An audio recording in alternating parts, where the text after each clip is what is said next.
Welcome guys to the Oresia television. This is the premier online television in East Africa. Today I'm glad to bring to you very special guests with you, and we're going to talk about a very important topic that is all around in all sectors of the economy. I know I've been telling you all along in matter to do with business, but there is most important thing that we should always come back and remember. That is what usually kills any form of success. So with us here we have Dancan. Well, he's the counselor of the Red Cross. He's also a psychologist at Kenya Scout. He's a peer leader at YMCA. He's a co-founder and organizing secretary at Psychology for Better Living Society for the Young Psychotherapists. Karibu sana. Sana to have you. And on my right, he's called Jacobin Baraka. He is an educationist at Kenyatta University. He's an environmental activist. He's also a counselor. So today we are going to talk about is the mental health. The mental health. Well, maybe if we could understand first of all what the mental health is from our guest today. Maybe we start on my right. Yes. First of all, thank you, Oresia TV, for hosting us today. It is an honor and also a privilege. Thank you so much. On to today's topic about mental health. And just to put it in simple terms, my understanding of mental health is basically the psychological well-being of an individual that is ranging from the way we think. Everything we do starts with a thought, something that we think. Then you come and re-articulate it. Now we come to the action bit. So this is basically the psychological well-being of an individual. Yes. And Dancan? First and foremost, I take this chance to say thank you for the Oresia TV, for the invite, and for the warm welcome. So I'll share my thoughts on mental health. And I'll start by sharing what the World Health Organization defines as mental health. And the World Health Organization defines mental health as a state of well-being in which someone is able to cope with their day-to-day stresses of life, actualize their potential as individuals, and be productive or resourceful in their given community. This means that they are contributing to the positive development of the places they live in. So that is mental health according to the WHO.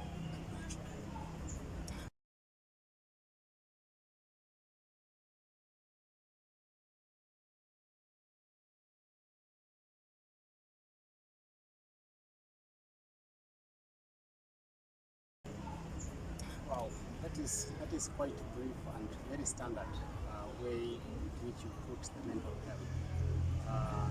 Well, we usually talk about mental health, and the target group that we usually talk about in relation to that is the youth.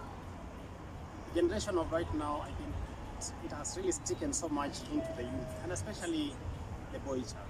What would you maybe say is the state of mental health in youths, especially right now, according to your understanding? Maybe we can start with you, Dancan. Thank you for that wonderful question. Yes, statistically, the young people, which we call the youths, are the most vulnerable group of people when it comes to mental illnesses and mental conditions. WHO reports that people between the ages of 15 and 29 or 24 are the most affected when it comes to mental illnesses. So anyone who is between 15 to 29, there is a higher chance that they might develop some of these mental illnesses that we've heard or we've seen being exhibited in some other people.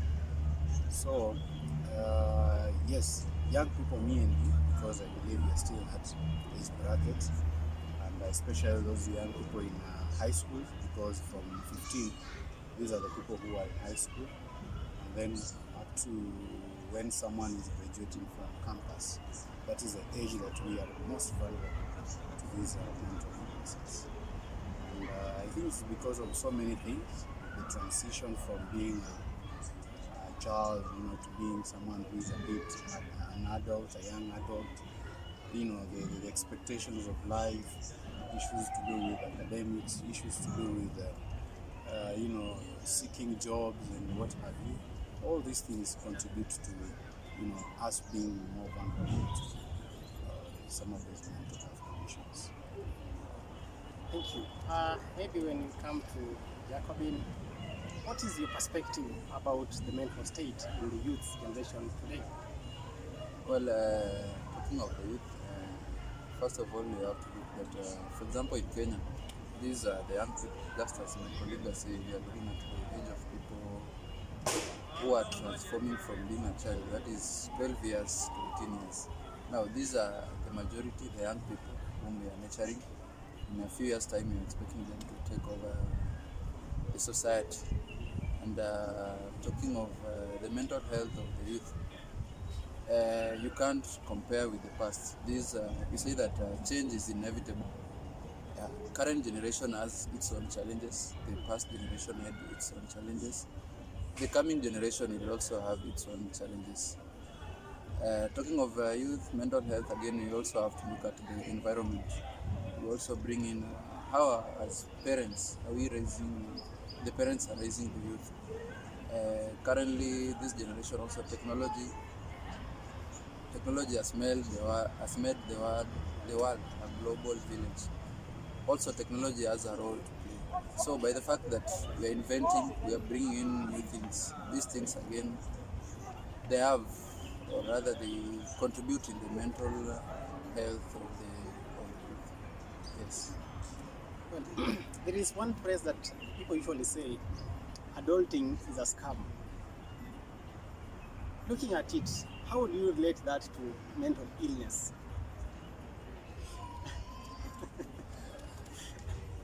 Maybe our understanding of the same is somehow different, but I'll try to relate the term. When you look at the term adulting is a scam, it's mostly said by those people who somehow were disappointed with what they expected to be as an adult. For them, they thought that being an adult, that it will come with a lot of freedom, things will be easier, and life will be soft. But the moment they became an adult, or the moment they become an adult, things are vice versa. The opposite.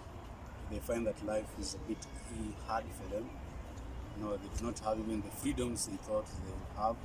Now they have to work extra hard, to get that, to meet their basic needs. They have to go an extra mile, maybe to fulfill their own potential. And for them, they thought that after graduating, after you're done with school and now you have papers, you just walk out of the school gates and you are called for a job, you are hired the next moment. So after graduating now, you find that you have to walk, you have to tarmac, you have to knock so many doors, and most of them are really unsuccessful. You get emails of regrets.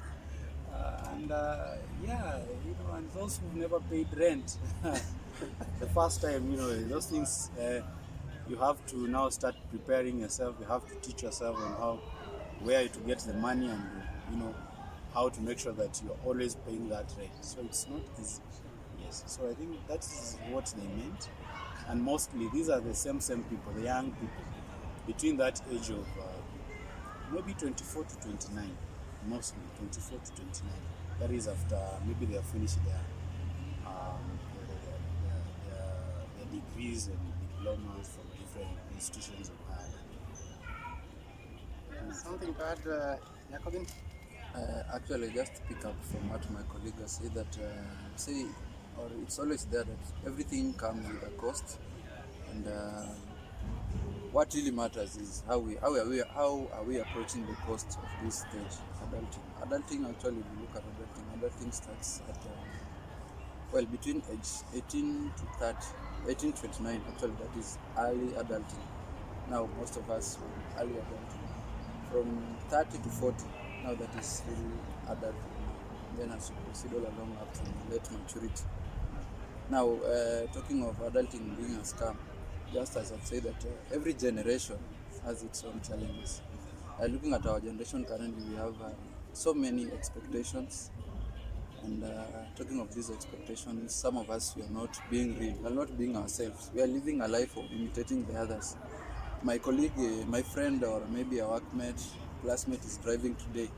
Then I also start having those thoughts. Why am I not driving? So we are not being ourselves. Uh, so those are some of the challenges that we face in adulting. And I've said it comes with a cost. But how we are going to approach this challenge again is that there is hope. Just be yourself. We need to have our goals. We need to have our plans. You know, one thing I've come to realize is that it doesn't matter the challenge you have or the tackle ahead of you, but the most important thing is the approach plan. If you have an approach plan, then everything just happens at its own way. So adulting is not a scam. Just need to be yourself and have a good approach plan. Wow, that is quite amazing. Well, according to the current state in the media all over, we are seeing this aspect where schools, they are being banned. Uh, Today you hear this school is being banned. Tomorrow you hear this school being banned. The last time I hear Oh, Muhoho, they decided to just go home and they'll tell the principal when to come back. Well, when you look at that, how will you link that with the mental illness of people who are in such kind of age bracket or who are doing such? Maybe if you start with Jacobin. well, talking about school unrest, actually it is a wide topic. You can sit here and talk about school unrest for the whole day. Maybe even will not come to conclusion. But it's something that we have to view it in a wide perspective.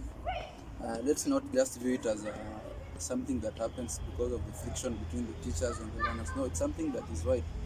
And the other day, those who have been following me on my Twitter, I posted that school unrest is an indication of the missing links between the larger education sector, talking of the MOE, the Ministry of Education, Kenya Institute of Curriculum Development, talking of the teachers and the Teachers Association, talking of the parents and also the learners. So there's a missing link in between. But now narrowing it down to mental health. Mind you, these secondary school students are between the age of 12 to, it's between 12 to 15, 14. Now these are young people. And talking of their mental state, let me take you back to 2020. 2020 there was COVID-19, so everything came to a stop. These students had to go home. Then around September, things were trying to stabilize around, so these students went back. Now these people have been, since September, the longest holiday maybe it has been 2 weeks, 3 weeks. They have been in school up to date. Maybe they go home for an holiday, they are back to school. You know, normally, if you look at the school calendar, at such a time students will be at home. Actually, the December holiday is usually 2 months. Now these are young people. If you look at the education sector, ranging from the top management, that is the ministry, everyone is pressurizing those below them. No, ensure you complete the syllabus. Now, if the MOE pressurizes the teachers will definitely pressurize the learners. How are the learners going to communicate? Definitely they'll ban schools, you see. Yeah, but again, so we also have to understand that these are young people. In as much as we are trying to cover this syllabus, let's try to put ourselves in their shoes. For instance, the three of us who completed university the other day, but even in our study, in our course of study, usually had a break maybe 3-4 months. Now these are young people who are trying to compress the whole content within a very short time, something that cannot be productive at all. So we need to put ourselves in those shoes and again question ourselves, what are we not doing?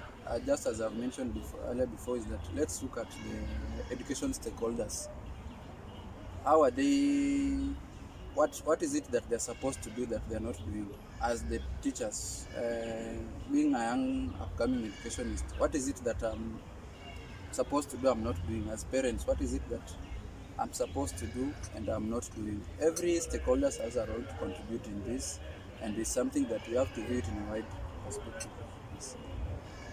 That is great. Maybe Duncan, there is something. I think my colleague coming from the sector of education, I think, was able to maybe say exhaust most of the points. But now I'll bring in the other aspect of mental health, perhaps. And I'll tell you, the other day I went to we were visiting one of these prominent schools here in Nairobi, but we had some incidents of fire. And when you talk to the students, there's something that came out very clearly.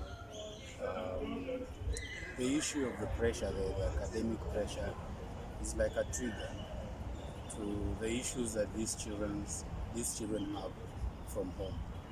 COVID came in and families have been struggling. Some of them lost their caregivers, their parents. Some of them, their parents who are laid off. The businesses, they collapse and what have you. So these students, they have these issues with them. Some of them, they even don't have food to eat back home, but here they are in that school. And then when they get to that school, teachers are now piling everything. You need to do this by the end of this, you need to complete this, a lot of assignments and everything. So that pressure and that huge expectations from the teachers act as a trigger. Now it brings all other underlying issues. And that the best way for them to express themselves, because they know if they use the verbal communication, the formal communication, in rare cases will they be heard, they go for something that will attract the attention of the larger population, and especially those in the relevant authorities like MOE, the Ministry of Education, and even the government. So it means that we as practitioners in the field of mental health, we need to be also involved in the education sector. We need to also advise the educationist on the extent and also what to do and when, not what to do. Yes, depending. So yeah, we need in summary, what I'll say is that we need to have that collaboration and working together between the mental health sector and the education sector for the sake of our children. Maybe just I add something. Talking about linking mental health and the learners. Teachers, among the stakeholders of education, teachers are the key implementers of the curriculum. And among the things that forms part of the Kenyan curriculum is counseling. There is actually a specific unit of guidance and counseling. Teachers are taken through that. But again, when it comes to when you're in the ground and you're performing the task, again, you need this motivation. Not that teachers are not learning about counseling. Actually, they are taken through a quarter of the preparation before they go to class. They learn some units about psychology. But again, there's need for this motivation. Teachers are overwhelmed. They can say they are overwhelmed with their school responsibilities. Not that we are not listening to the students, but it's just about the approach and the motivation. That yes, I'm there, I'm teaching, but again, I'm also supposed to do the counselor. So, talking of the school management, or rather the Ministry of Education together with TSC, they need to recognize that yes, students are learning, but there's the counseling bit. There's this teacher who is doing counseling, or there's this teacher who is a counselor. How are we going to recognize? How are we going to ensure that yes, you are a teacher or a counselor, but not just an ordinary counselor? Your counseling is a bit higher. You need to have seminars whereby these teachers are taken through. Yes, I'm not disputing that we need to work hand in hand with the psychologists or the counselors. But again, they may not be there all the time, but I as a teacher will be the one going to class every day. So in the course of teaching, I will not just be delivering the content, but I also, as I teach, I also put this message. This is how we communicate. This is how we do, Yeah, so I think it's right time that the Ministry of Education, the stakeholders, they also recognize that and give more resources to the counseling in various school departments. At least they motivate them to Yeah, do. exactly. The motivation. I think that is where the problem is. Exactly. The problem is that, the teachers are doing a great job, and we really appreciate the Ministry of Education for training teachers on guidance and counseling. So when you look at the course guidance and counseling, this is a bit different from the professional counseling, and there is more to that when it comes to professional counseling. But leaving that alone, when you talk to the students, they will tell you this: as long as the school has appointed a teacher as a counselor for that specific school, that teacher should not go back to class to teach the normal subjects, because students feel like their code of confidentiality when it comes to counseling will be breached, because the teacher might end up sharing the stories maybe they shared with him or her, and they don't feel comfortable even sharing. And like I'll give you another the same story that I told you earlier. The same school we went to, and this is what they told us. When you're sharing with your teacher who comes back to teach you, it's a big challenge, because he or she might end up sharing that story, or he or she might end up looking at you differently, as opposed to a counselor who is not a teacher. You see, the same way we have priests in schools, and rarely do they. Okay, some schools, the priest in some schools, or the referents, they teach CRE, for example. But the best practice would be these priests, they are not supposed to go back to class. And for that school counselor in that specific school, they also need to have a coordination or a link with external counselors. Students feel safe and confident, talking to people who are strangers to them. Even you always feel very safe. Yes. Someone you've never known, you come to them and you pour everything, and then that person will leave. Then you are very sure that no one will know a story. But imagine sharing that story to someone you see each and every day. It's a big challenge. But teachers being taught on counseling and guidance is good, because they can be able to identify. But what needs to be very clear is that the interaction with the teacher in charge of counseling and the classroom needs to be limited. Yes. But and also in case whereby they feel overwhelmed with the assistance of administration, they need to bring in external assistants, practitioners.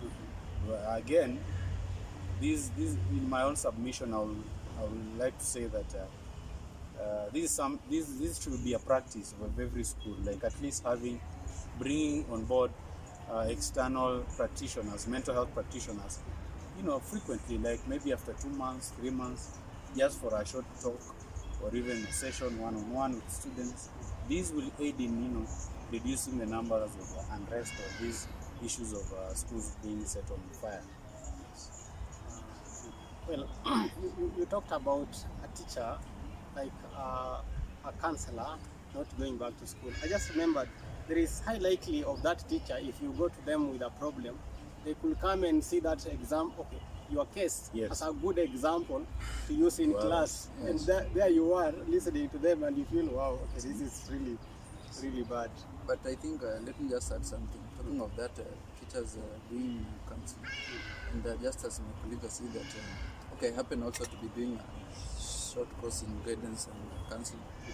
And among the ethics of guidance and counseling is confidentiality. Like doing that. And I think it's also, just as I said earlier, that it's right time that the Ministry of Education channels more resources in guidance and counseling. But as a teacher, the counseling that we learn in training is not just enough. But again, you also have to go a step higher and maybe study it as a short course, or know what is it more about. Yes, I may not be effective, and being a teacher, I cannot avoid going to a class. Yeah, but just as I said, that we work hand in hand with them, we try to share ideas, because again, I'll also be going to class every day. I'll not being a biology teacher, I'll not just be going to teach about biology. But again, there's that bit that you also have to talk about real life facts. Yes, so I think it's just a matter of coordination.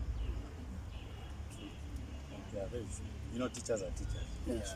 The counseling and the guidance is just an added advantage, Yeah. of which should work for their own, you know, benefit, like to make their work more effective.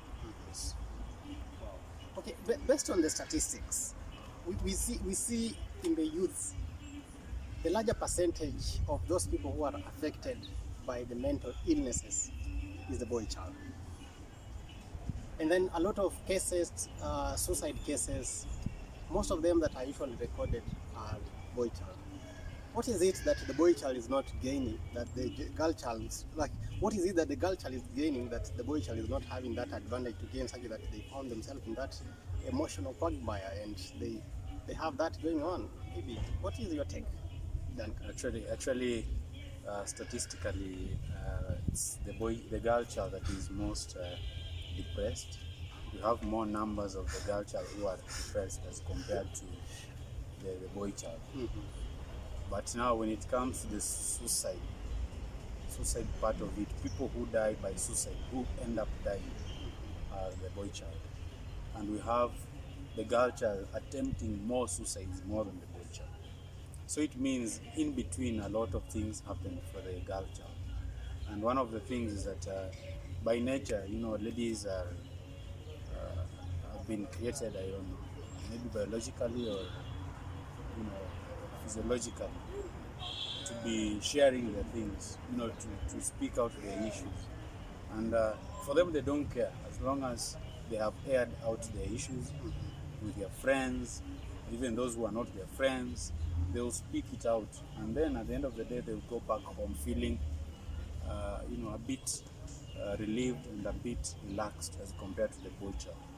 The boy child, there's this common character of, you know, being told that you're a man, and one of the definitions of you being a man is being able to conceal your secrets, being able to conceal your issues and dealing with them, you know, within you. And you know, in mental health, that is a good thing. We always encourage people to have personal resilience, the mental resilience, to deal with their day-to-day issues. But again, we need to know when we feel overwhelmed, of which the boy child does not differentiate that. For them, they just stay with the notion that I am a man and I need to deal with my own things. You know, if I start sharing around, then other men or women would see me as a less man or a woman, like they would say in quotes. So yes, so that act of them remaining with their issues, you know, struggling with them for a long period of time, this is what, you know, makes them, most of us as men, and it's a good thing we are all men, most of us men end up dying by suicide as compared to women, because women will lament, they will make noise, they will even try, they will attempt, they will go to somewhere, you know, attempt that thing. In the process of attempting, they will change their mind. Then they'll go back, again they'll be consoled, and then life will begin. But for a man, it is one time. Once a man has decided that it is today, this is the time that I need to end my life, in most cases, they will be successful. You just said about okay, that aspect of manhood where people feel like they are men and they can't share their problem. Okay, in the current situation, we have women empowerment, and I think that is so prone. Like everywhere you will go, and anyone will be like whoever will be given the chance is the girl child, and in most cases, men are left behind. Do you think that one contributes to manhood? People think that, okay, well, it's being said clearly that I am a man, I can't be empowered, I have to do things by myself. If I don't depend on my decision, there is no one who will help. Do you think that one is also contributing to mental illness and suicide cases among men? Yeah, that could be. It could be one of the reasons, because men, like you just said, not all ladies have that soft hand, but at least a majority of them, because of the issues of course, women have been trained and they have skills just like men. Let me begin from there. just equal. And in fact, in some cases, we have more intelligent women than men. But sometimes, because of what happens at the job places, we find that women are given, higher priority somehow. Not everywhere, but somehow. In most places. Yes. Using the statistics, let me use my own statistics. Like in our class, when you look at the statistics from our class, most women or most ladies from our class have at least a job, most of them. But we find just 1 or 2 men being employed, just 1 or 2 who have been lucky to be employed. So already that shows you something that perhaps we need to research more to understand what is the cause, what is the story behind all that. But maybe just coming back to your point, yes, men will struggle a lot. If we try employment, it doesn't work, we need to push ourselves into casual works. People going for, construction jobs, people going for what we call mujengo, doing all sorts of, work to make sure that they are just at least providing for themselves or for those who depend on them. And, that push, because they know when they go back home, the lady in the house will not want to understand. They will not want to hear your story, that you are coming home without anything. So we tend to push ourselves even beyond our threshold. And that's when, most of these mental issues come in. And they come in very strongly to the point that a man does not have even the hope, because he knows that there's nothing left for him. Yes, Jacobin. Again, that is to be very, very specific and very clear. That is my personal opinion. It's not professional. That is clear and correct and clear, because we elaborated it. Yes. Well, talking about a boy child, I'd say that this is something that actually is not just that happens maybe from the point you start being a youth or an adult. That's when you realize that a boy child has been secluded or is undergoing some certain kind of pressure. But this is something that happens even by the way the parents raise their children. For example, when you grow up with your young sister, take an example of this boy and the young sister, they are growing together. When they are going to school, they'll tell the girl child that whenever someone beats you, go to your brother. But what will they tell the boy child? You should defend yourself. You see now, and that is something that it builds up in our mind. We start growing with it. And secondly, I'd say that there's also high expectation from the man, or rather the boy child, that even my family, just by the fact that they view this boy from the neighboring family as progress, they expect also me to have progress. So it's also right time that they realize this individual difference. Yes, we are all supposed to be bringing something on the table, but it will not happen all of a sudden. It's something that happens gradually. So it's right time also the society, as a society, we also have to lower our expectations. Let's appreciate individual success, the small steps that we get. Just as my brother said, my colleague said that you find in a class, actually it's not just in this class, even in mine, something that's very particular in society. The girl child, even the way decisions are made, it's just the girl child will be given a open chance very fast, and the boy child, they'll take time. And that's why I'm saying that we need to appreciate those small steps that they are making for a boy child to be there, or whatever, be it self-employment, be it that job opportunity. Let's appreciate it. And those who are also trying, let's appreciate them also. And talking of, again, just in addition, I'll say, let's also create that conducive environment where you can also listen to the boy child. You cannot talk of the boy child expressing himself, and there's no that there's the environment is not conducive, and it has to start with us, men holding the hands of fellow men. If my brother comes and tell me that enyewe leo sina fare, leo sina supper, how am I going to react at it? Or will I say that when mwanaume pambana na hali yako? Those are small sentiments. They look ordinary, but they really mean a lot. And if it's the vice versa, if it's the girl coming to tell me that leo sina fare, our approach will be very different. So it's right time that as a society create that conducive environment where we can listen, and above all, being less judgmental. That with mental health, I realized it is a very diverse topic that it comes from different aspects. Right now, we're talking about pressure that usually faces the youth, but it is highly likely even the business can sometimes can render someone mentally ill, or maybe the struggle religious life can also render someone mentally ill because of the pressure someone gets from a given occupation. But well, there is a way we usually handle them. Once you learn that you are mentally ill, there is a way you handle them so that you can encounter and live a normal life. Maybe we talked about different aspects, like how someone could be in a mental ill state. How would you know that someone is mentally ill? Like by just looking at them by their hands? Okay, I tend to believe not. Yeah. Dancan, what do you think? Like, how can you tell someone is mentally ill? You know, in mental health, there's no witchcraft. You can't just sit somewhere and you say this guy is mentally ill. Something. And the other challenge I've seen, most people are self-diagnosing themselves.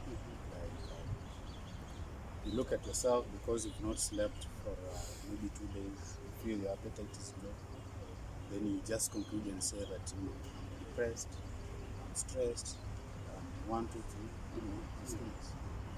Those are not good things. And like even what we are saying today, it's more of sensitization. The same things with when we were in school, in primary school, we were taught on the signs and symptoms for cholera. But were you taught how to treat yourself?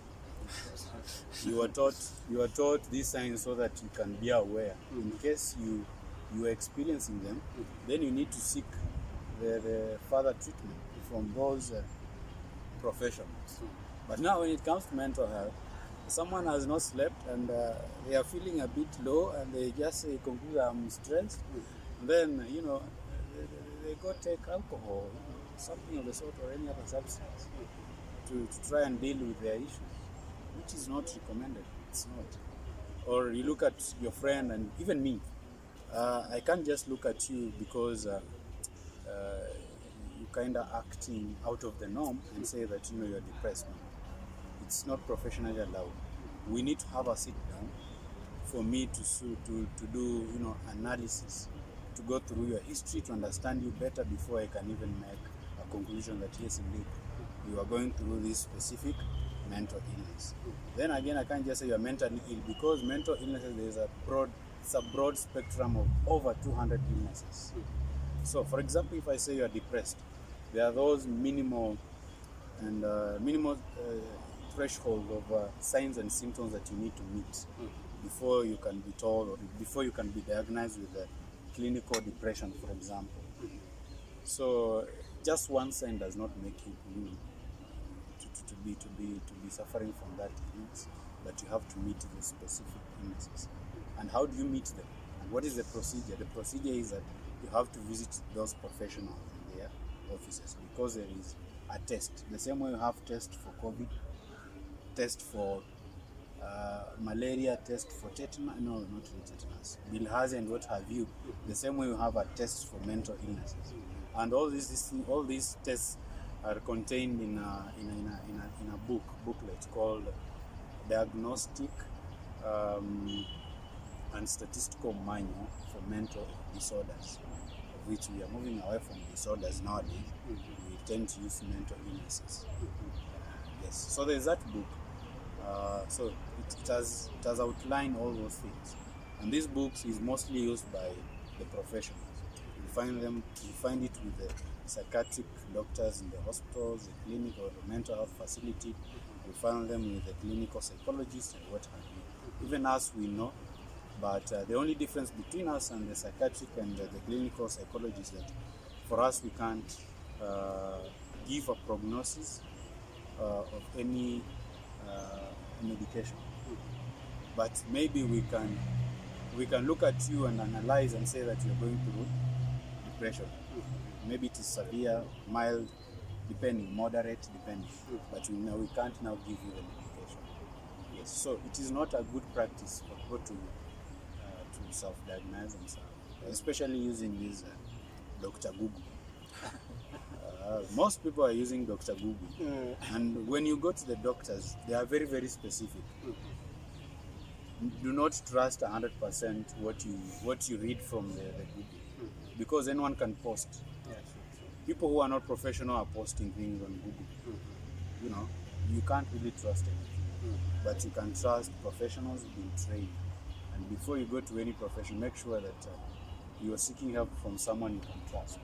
Don't just go to anyone. There are a lot of quacks out. Wow. You said for mental illness, it's not good to self-diagnose. But we understand there are people who they usually call extroverts, and there are people who are introverts. People who tend to be so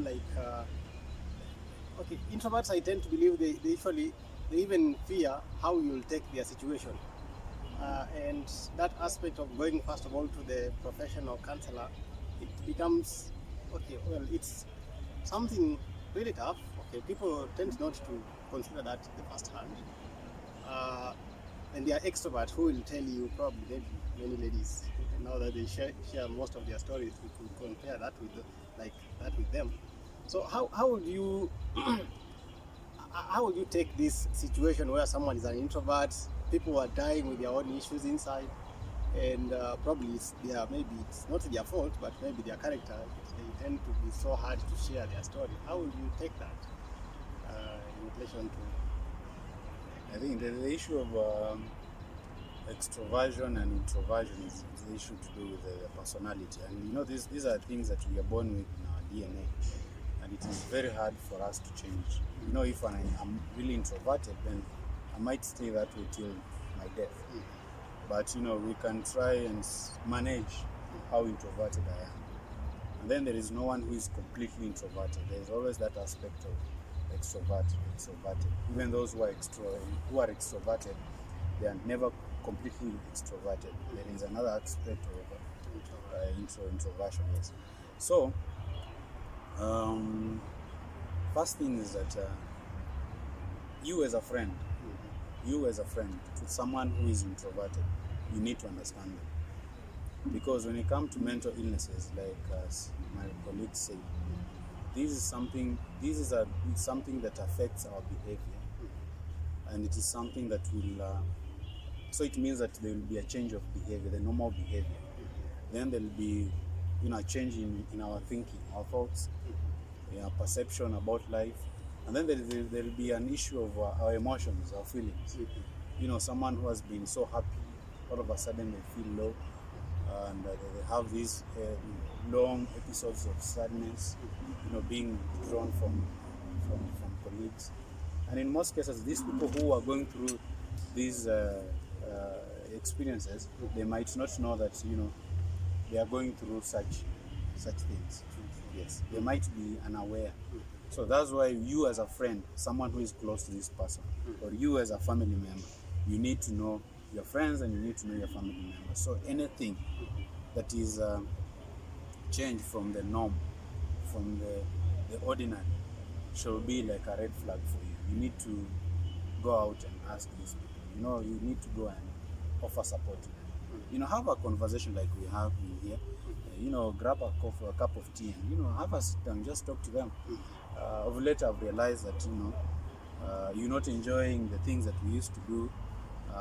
You're not waking up as you used to wake up. You're not eating as much as you used to eat.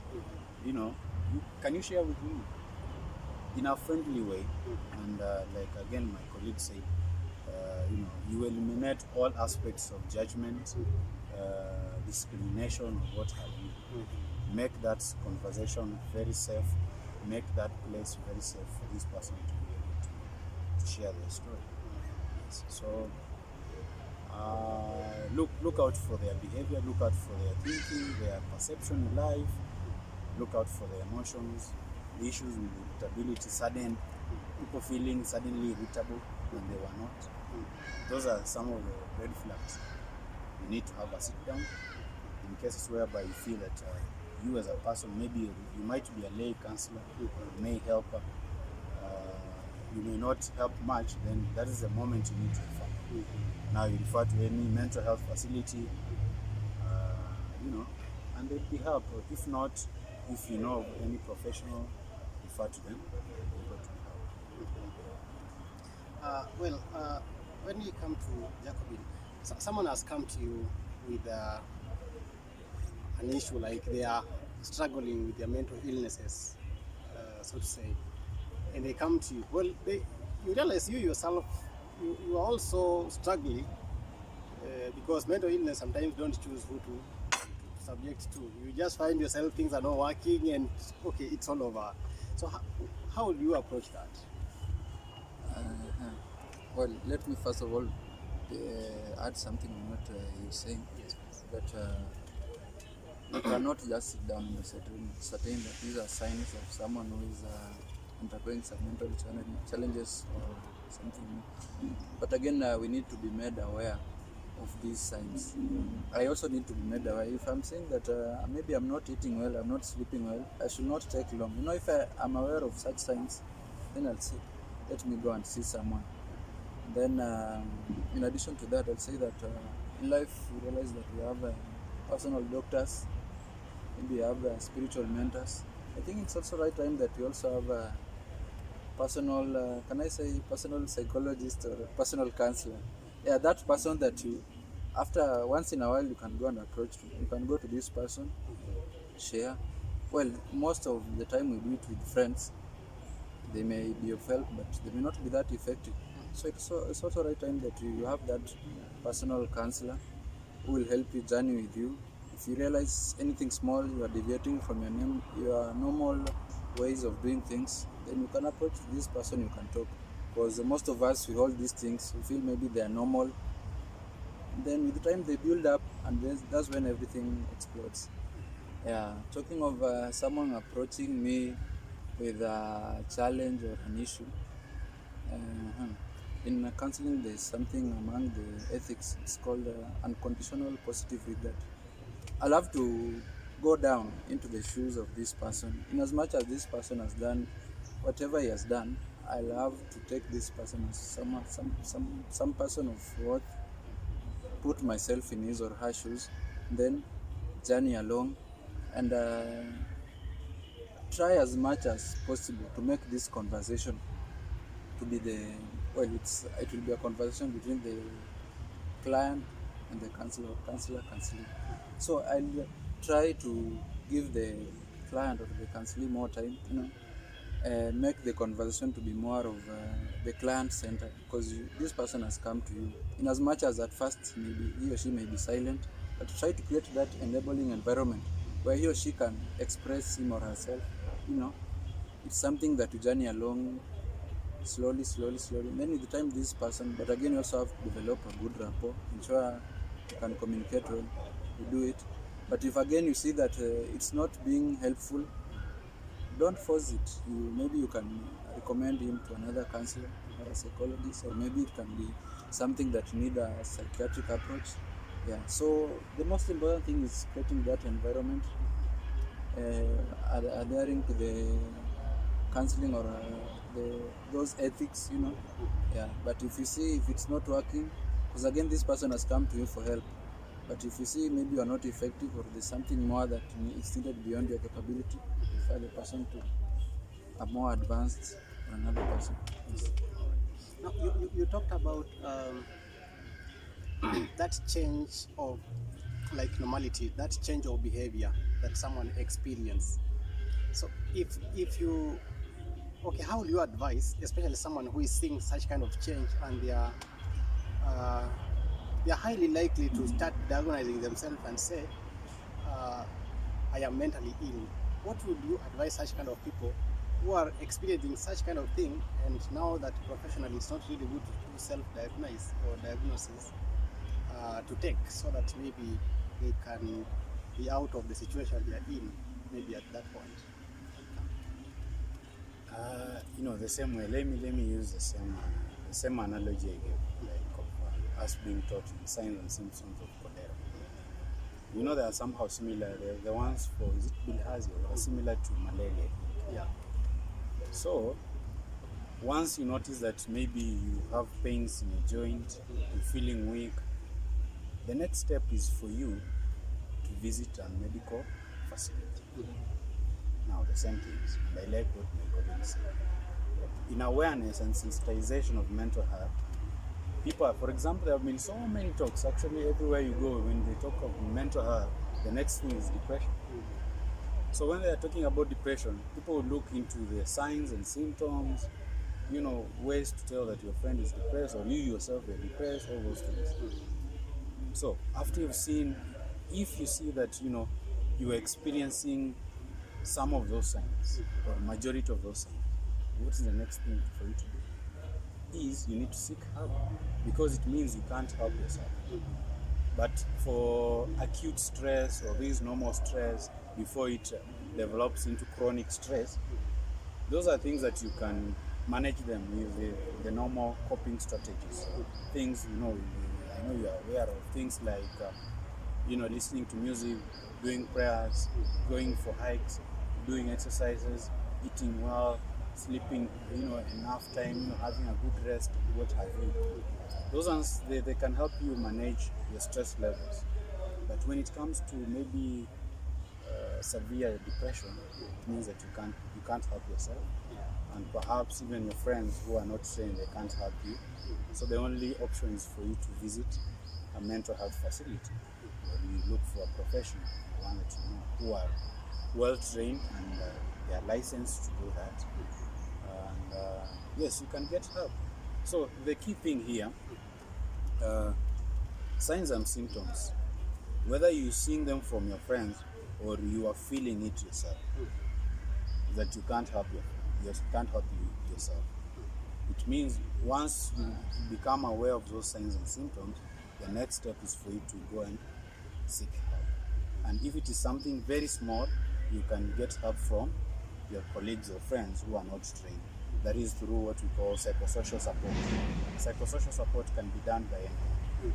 But if you feel these issues are too much, then you need to go to either mental health facility, or you need to seek a professional.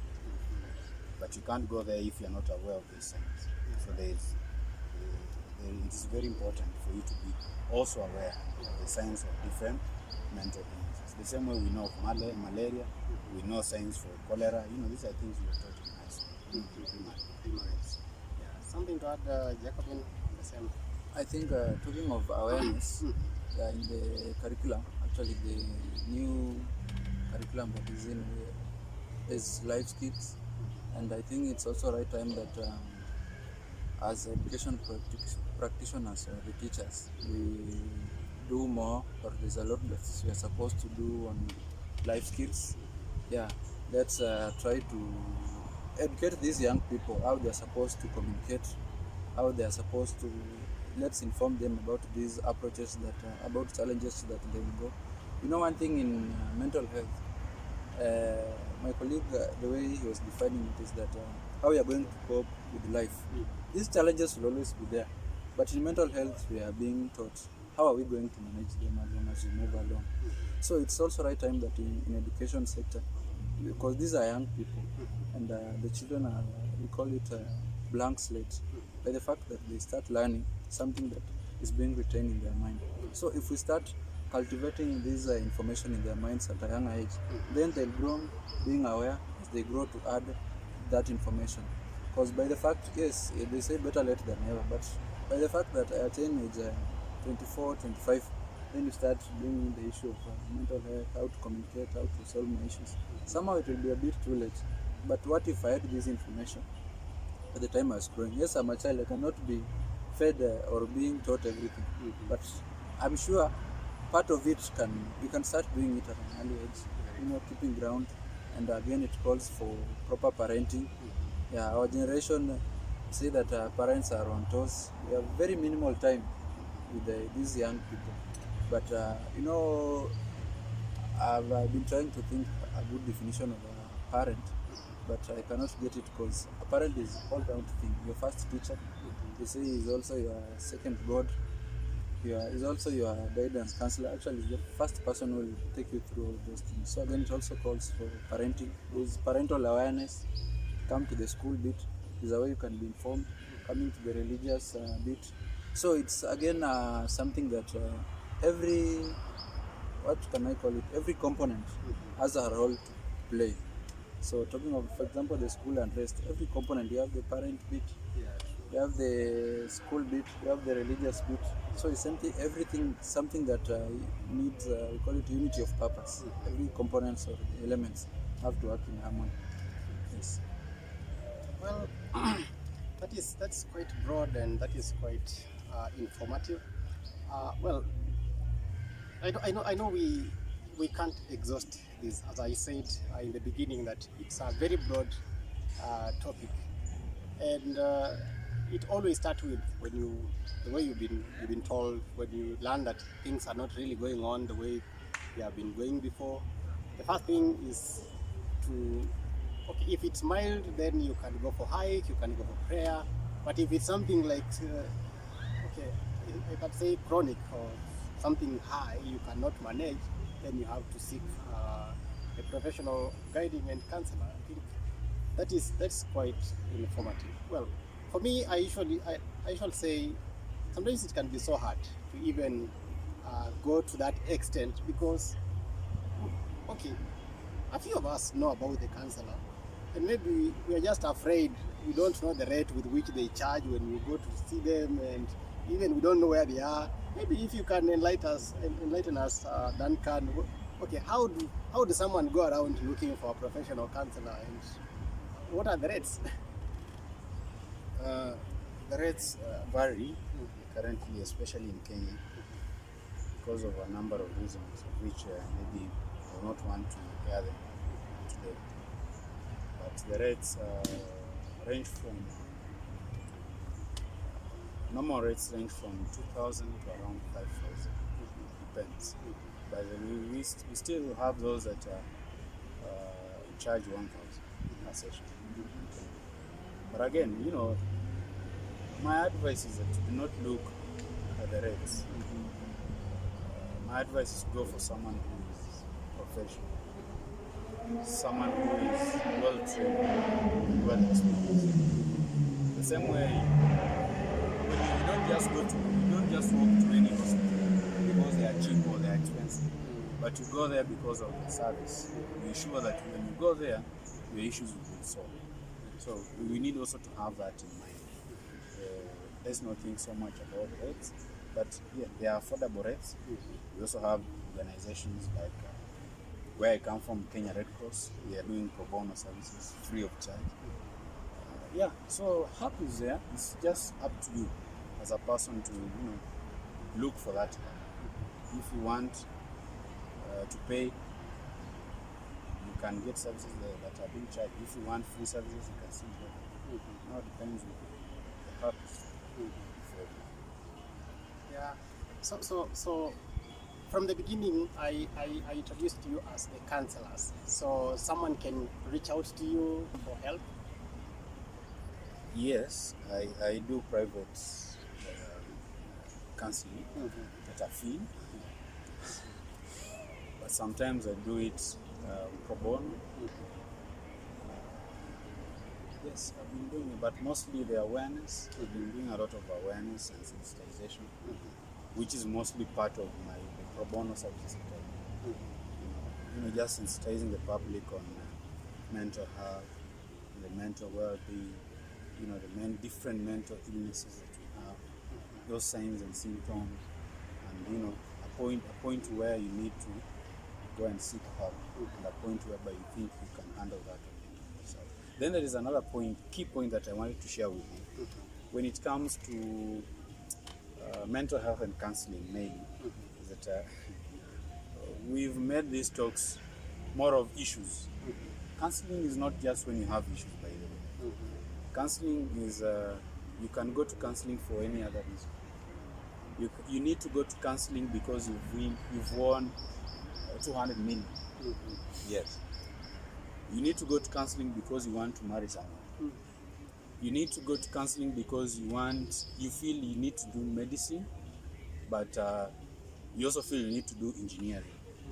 No, those are not issues, but those are good things of which they need counseling. So let's not make everything, counseling look like it's more of issues and problems. No, it's not.